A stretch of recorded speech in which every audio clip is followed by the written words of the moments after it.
Online class में आपका स्वागत है।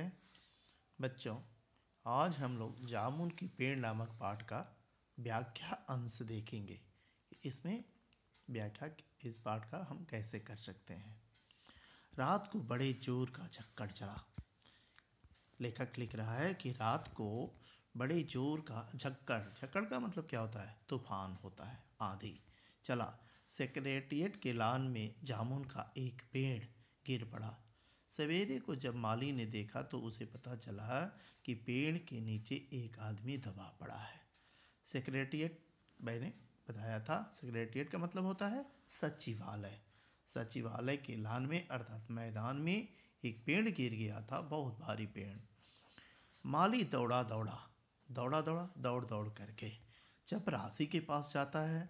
चपरासी दौड़ा क्लर्क के पास जाता है, लिपिक के पास जाता है। क्लर्क का मतलब क्या होता है? लिपिक। और उसके बाद में क्लर्क दौड़ा सुपरिटेंडेंट के पास में दौड़ करके जाता है। सुपरिटेंडेंट दौड़ा बाहर लॉन में आया। मिनटों में गिरे हुए पेड़ के नीचे दबे हुए आदमी के चारों ओर भीड़ इकट्ठी हो जाती है। अर्थात यह दुनिया की विडंबना है। कोई भी अकस्मात यदि घटना घटती है तो उस घटना को देखने के लिए बहुत सारे लोग क्या होते हैं? इकट्ठे हो जाते हैं, एकत्रित हो जाते हैं। वैसे ही वहाँ पर भी देखते ही देखते वहाँ बहुत भारी भीड़ जमा हो जाती है। उसके बाद में फिर क्या हुआ? जब भीड़ इकट्ठी हो गई तो लोग देख करके कहते हैं कि बेचारा जामुन का पेड़। बेचारा यहाँ विशेषण किसके लिए आया है? जामुन के पेड़ के लिए। बेचारा जामुन का पेड़ कितना फलदार था। एक क्लर्क बोला कि और इसकी जामुनें कितनी रसीली होती थीं। दूसरा क्लर्क याद करते हुए कहा, क्या कहा कि मैं फलों के मौसम में झोली भर करके ले जाता था। मेरे बच्चे कितनी खुशी से खाते थे। अर्थात तीसरे क्लर्क ने लगभग रुवासा का मतलब होता है बेटा रोने की मुद्रा में हो करके बोला कि मगर यह आदमी, सभी लोग केवल उसके रसीले फल को ही याद कर रहे हैं कि कितने इसके फल रसीले होते थे। आदमी को कोई याद नहीं कर रहा था। एक क्लर्क ने कहा कि मगर यह आदमी। माली ने दबे हुए आदमी की तरफ इशारा किया। हाँ, यह आदमी। वहाँ जो भी लोग इकट्ठे थे उन लोगों ने कहा कि हाँ, ये तो बात सही है, यह आदमी। सुपरिटेंडेंट सोच में पड़ गया, चिंता में पड़ गया। पता नहीं जिंदा है कि मर गया है। क्वेश्चन मार्क है बेटा। क्वेश्चन का मतलब कि वहाँ लोग संदेह करने लगे कि शायद अब मर गया होगा। एक चपरासी ने पूछा कि मर गया होगा? इतना भारी भीड़ जिसकी पीठ पर गिरे वह बच कैसे सकता है? वह तो निश्चित रूप से मर गया होगा। दूसरा बोला, नहीं, मैं जिंदा हूँ। दबे हुए आदमी ने बड़ी कठिनाई से कराहते हुए कहा, जिंदा है? एक क्लर्क ने ताजुब का मतलब संदेह व्यक्त करते हुए उसने कहा कि इतना भारी पेड़ गिरने के बाद भी जिंदा है। ताजुब किया। तब पेड़ को हटा करके इसे जल्दी से निकाल लेना चाहिए। माली ने सुझाव दिया। मुश्किल मालूम होता है। जब उसने कहा कि हटा लेना चाहिए तब एक दूसरी व्यक्ति ने कहा कि मुश्किल मालूम होता है। एक सुस्त, कामचोर और मोटा चपरासी। मोटे जो होते हैं अक्सर काम करने में उतने जागरूक नहीं होते, उतनी तीव्रता उनमें नहीं होती। इसलिए ये विशेषण, तीनों ही विशेषण उस मोटे चपरासी के लिए आया है। सुस्त, कामचोर और मोटा। चपरासी बोला कि पेड़ का तना बहुत भारी और वजनी है। ये कैसे आदमियों से हटाया जा सकता है? इसको हटाना संभव नहीं है। क्या मुश्किल है?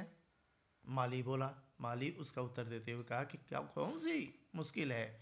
अगर सुपरिटेंडेंट साहब हुक्म दे, आदेश दें तो अभी 15-20 माली, चपरासी और क्लर्क लग करके सब लोग मिल करके पेड़ के नीचे से दबे हुए आदमी को क्या निकाला जा सकता है। यदि सुपरिटेंडेंट साहब की आज्ञा मिले तो यह कार्य तुरंत ही किया जा सकता है, इसमें चिंता करने की कोई ज़रूरत नहीं है। मालिक ठीक कहता है, माली ठीक कहता है। बहुत से क्लर्क एक साथ बोल पड़े, अर्थात उसके हाँ में हाँ मिलाते हुए, और लोगों ने कहा कि निश्चित रूप से यह सही कह रहा है। माली ठीक कहता है, बहुत से क्लर्क एक साथ बोल पड़े, लगाओ जोर, हम तैयार हैं। एक साथ सभी लोग जोर लगाएं और इसको हटा दें। एक साथ बहुत से लोग पेड़ को उठाने को तैयार हो गए।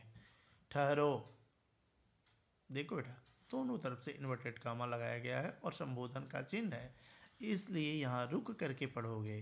ठहरो, रुको। सुपरिटेंडेंट बोला, क्या बोला? मैं अंडर सेक्रेटरी से पूछ लूँ, मैं अपने ऊपर के अधिकारी अंडर सेक्रेटरी, जिसको हिंदी में अवर सचिव कहते हो, से मैं पूछ लूँ। सुपरिटेंडेंट अंडर सेक्रेटरी के पास गया। अंडर सेक्रेटरी डिप्टी सेक्रेटरी के पास गया। डिप्टी सेक्रेटरी जॉइंट सेक्रेटरी के पास गया। जॉइंट सेक्रेटरी चीफ सेक्रेटरी के पास गया। चीफ सेक्रेटरी मिनिस्टर के पास गया, अर्थात मंत्री के पास गया। और चीफ सेक्रेटरी का मतलब मुख्य सचिव के पास में गया। वह क्या मिनिस्टर के पास जाता है। मिनिस्टर ने चीफ सेक्रेटरी से कुछ कहा, जैसे पूछने के लिए अपने से ऊपर के अधिकारियों के पास गए थे। एक के बाद में दूसरे, दूसरे के बाद तीसरे, तीसरे के बाद चौथे, ये क्रम होता है पूछने का। वैसे ही आदेश जब चलता है तो ऊपर से मुख्य व्यक्ति अपने अधीनस्थ कर्मचारी को कहेगा, उसके बाद में अधीनस्थ, उसके बाद अधीन, जो भी नीचे एक के बाद एक धरातल तक आते आते फिर वह कार्य जिस रूप में गया होता है उसी रूप में नीचे भी आता है। वैसे ही इन्होंने कहा कि मिनिस्टर ने चीफ सेक्रेटरी से आदेश के रूप में कुछ कहा, और फिर चीफ सेक्रेटरी ने जॉइंट सेक्रेटरी से कहा। उसके बाद में जॉइंट सेक्रेटरी ने डिप्टी सेक्रेटरी से कुछ कहा। जैसे आदेश चला था वैसे ही आदेश अब नीचे भी आता है। फिर उसके बाद में क्या हुआ?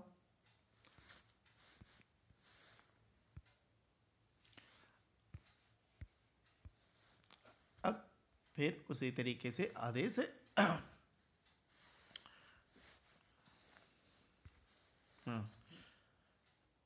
अब आगे देखो बेटा, अब इस स्क्रीन पर दिखाई दे रहा होगा, मेरे फोटो से थोड़ा सा ये, हाँ। डिप्टी सेक्रेटरी ने अंडर सेक्रेटरी से कहा, फाइल चलती रही, इसी में आधा दिन बीत गया। एक दूसरे से कहता है, दूसरा उनसे कहता है, इसी तरीके से करते करते करते करते बहुत सारा समय लग गया, समय बीतता गया। दोपहर के खाने पर दबे हुए आदमी के चारों ओर बहुत भारी भीड़ इकट्ठी हो गई। लोग क्या करने लगे? तरह तरह की बातें कर रहे थे।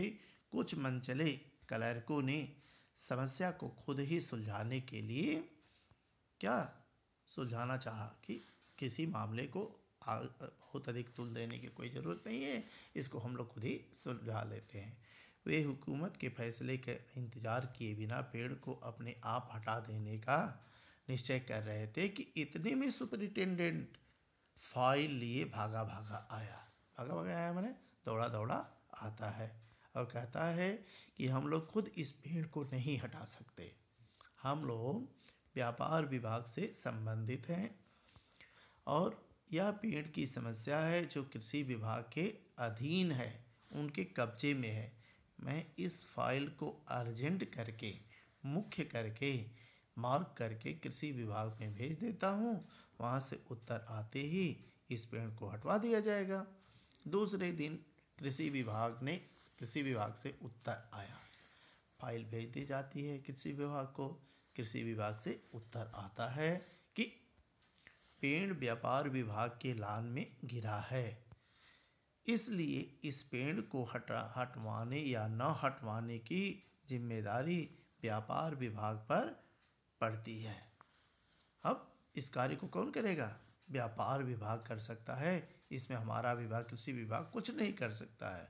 यह उत्तर पढ़कर व्यापार विभाग को गुस्सा आ गया। एक विभाग ने उत्तर दिया, दूसरे विभाग में उत्तर पहुंचा। दोनों विभागों को गुस्सा आ गया। उन्होंने फौरन लिखा कि पेड़ों को हटवाने या न हटवाने की जिम्मेदारी कृषि विभाग पर लागू होती है, व्यापार विभाग का इससे कोई संबंध नहीं है, इससे हम लोगों को कुछ लेना देना नहीं है। दूसरे दिन भी फाइल चलती रही। एक दिन बीत गया, दूसरा दिन शुरू हो जाता है, फाइल चलती रही। शाम को जवाब आ गया, हम इस मामले को हार्टिकल्चर डिपार्टमेंट के हवाले कर रहे हैं। हार्टिकल्चर डिपार्टमेंट क्या होता है बेटा? हार्टिकल्चर डिपार्टमेंट को कहते हैं कृषि उद्यान विभाग, क्योंकि यह एक फलदार पेड़ का मामला है और एग्रीकल्चर डिपार्टमेंट कृषि विभाग अनाज और खेती बाड़ी के मामलों में फैसला तो करने का हकदार है, अधिकार रखता है, लेकिन फलदार पेड़ों के विभाग में फलदार पेड़ों के मामले में कुछ नहीं कर सकता। जामुन का पेड़ चूँकि एक फलदार पेड़ है, इसलिए इस पेड़ को हार्टिकल्चर डिपार्टमेंट के अंतर्गत करना चाहिए, उसी के अंतर्गत ये आता है।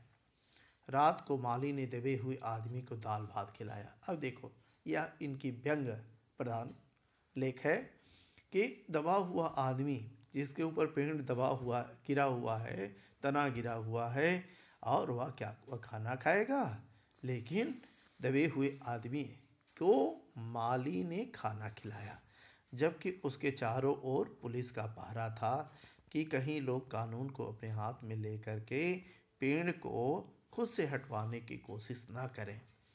मगर एक पुलिस कांस्टेबल को, पुलिस के एक सिपाही को दया आ गई और उसने माली को दबे हुए आदमी को खाना खिलाने की इजाज़त दे दिया, स्वीकृति दे दिया कि ठीक है, दबा हुआ आदमी है, वह परेशान है, तुम चाहो तो उसको खाना खिला सकते हो, इसमें कोई चिंता करने की ज़रूरत नहीं है।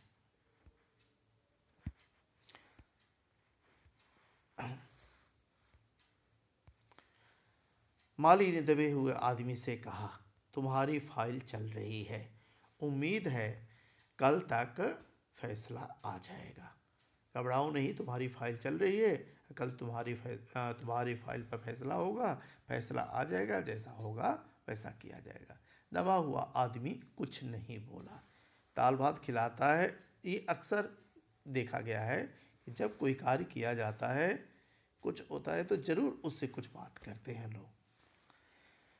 माली ने पेड़ के तने को ध्यान से देख करके कहा कि अच्छा हुआ कि तना तुम्हारी कुल्हे पर गिरा है, अगर कमर पर गिरता तो रीढ़ की हड्डी टूट जाती। देखो बेटा, ये बहुत बड़ी विडंबना है कि हम लोग जहाँ भी जाते हैं किसी दूसरे के पास अपनी संवेदना को व्यक्त करने के लिए, तो हमें क्या कहना चाहिए क्या नहीं कहना चाहिए इसको भूल जाते हैं, अपनी प्रतिक्रिया वहाँ व्यक्त करने लगते हैं। अब जिस आदमी के ऊपर तना गिरा हुआ है उसके लिए यह प्रतिक्रिया करना कि अच्छा हुआ कि कुल्हे पर गिरा, तुम्हारी कमर पर नहीं गिरा, नहीं तो टूट जाता। गिरा तो है ना, तो क्या ये अच्छा हुआ है?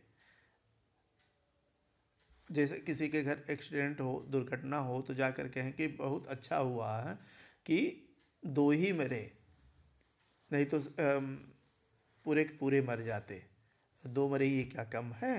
तो इस तरीके की बात आपको कभी नहीं करनी चाहिए, इसलिए लेखक ने इस बात को इसमें लिखा हुआ है।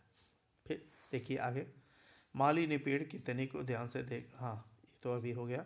दबा हुआ आदमी फिर भी कुछ नहीं बोला। माली ने कहा, तुम्हारा यहाँ कोई वारिस है तो मुझे उसका क्या करो, अता पता बता दो, मैं उन्हें खबर देने की कोशिश करूँगा और उसे बता दूँगा।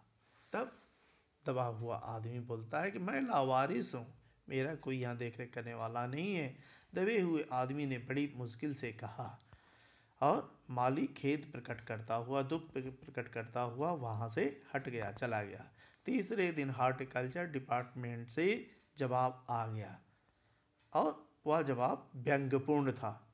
हॉर्टिकल्चर डिपार्टमेंट का सेक्रेटरी साहित्य प्रेमी आदमी जान पड़ता था। उसने लिखा था, आश्चर्य है इस समय जब हम पेड़ लगाओ स्कीम जोरों पर स्कीम ऊंचे स्तर पर क्या कर रहे हैं, चला रहे हैं। हमारे देश में ऐसे सरकारी अफसर मौजूद हैं जो पेड़ों को काटने का सुझाव देते हैं। जब इस समय पेड़ लगाओ स्कीम इतना जोर से चल रहा है तो क्या उस समय पेड़ को काटा जा सकता है? उसने व्यंग किया कि जो अफसर ऐसे कहते हैं वह निश्चित रूप से क्या वह पेड़ लगाओ स्कीम के को सही तरीके से न जानते हैं और न इस पर विचार करते हैं, और वह भी एक फलदार पेड़ को। क्या ये कभी काटना संभव है? वह भी जामुन के पेड़ को, जिसके फल बहुत ही रसीले होते हैं, जिसके फल जनता बड़े चाव से खाती है। हमारा विभाग किसी भी हालत में इस पेड़ को काटने की इजाज़त नहीं दे सकता है। अब क्या किया जाए, अब क्या हो? इस पर एक मनचले युवक ने कहा कि अगर पेड़ नहीं काटा जाता गया, अगर हम पेड़ को काट करके अलग नहीं कर सकते हैं, कोई बात नहीं, तो इस आदमी को ही काट करके निकाल लिया जाए। यह देखिए, उसने इशारा करते हुए दिखाया कि उस आदमी ने इशारे से बताया क्या कि अगर इस आदमी को ठीक बीच में से यानी धड़ से काटा जाए तो आधा आदमी इधर से निकल आएगा और आधा आदमी उधर से बाहर आ जाएगा और पेड़ ज्यों का त्यों वहीं रहेगा। पेड़ पर किसी प्रकार का कोई असर नहीं पड़ेगा। तब उसने आपत्ति जाहिर करते हुए दबा हुआ आदमी कहा कि मगर इस तरह तो मैं मर जाऊंगा, तुम मुझको ही काट करके निकाल लोगे तब तो मैं मर जाऊंगा। दबे हुए आदमी ने आपत्ति प्रकट करते हुए कहा। उसने रोक लगाते हुए आपत्ति जाहिर की कि मैं मर जाऊंगा। यह भी ठीक कहता है, एक क्लर्क बोला कि सही कह रहा है कि इस तरीके से तो वह मर जाएगा। अब इस तरीके से विचार विमर्श उस गिरे हुए पेड़ पर करने लगे लोग। आगे क्या होता है, उस आदमी को बीच से काटा गया, तना को हटवाया गया, क्या आदेश आया, इन सब की जानकारी के लिए हम लोग देखेंगे वीडियो का अगला अंक, क्योंकि वीडियो के अगले अंक में मैं इसका शेष अंश पढ़ाऊंगा। आज के लिए बस इतना ही।